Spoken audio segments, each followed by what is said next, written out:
Joe Biden explained where inflation is coming from and how he will deal with it. Is everything under the president's control? Watch the video to the end and find out what Biden wants to do.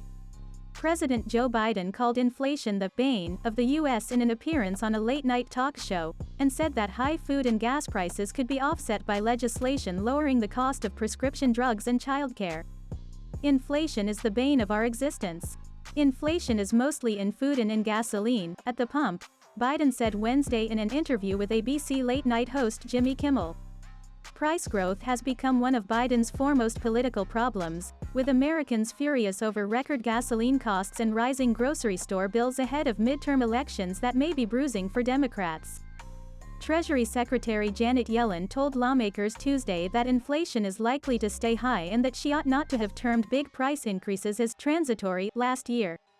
However, she said she doesn't think price increases were materially driven by Biden's $1.9 trillion pandemic relief bill, which he signed early in his presidency.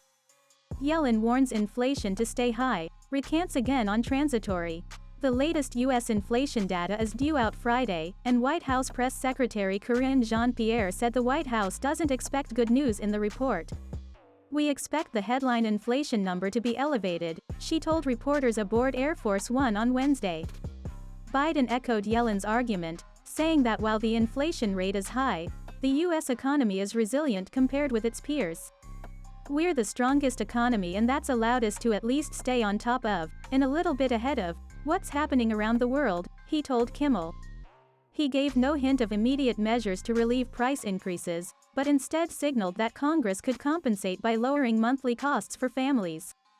It also includes health care, prescription drugs and childcare, all those things. "And I'm proposing, and I think we can get it done, I'm proposing that we in fact reduce the cost of those things," he said. Kimmel at one point interjected on the subject of energy company stock buybacks, saying the economy seems screwed up. "It is screwed up, but we are only a few votes away from being able to straighten it out," Biden replied.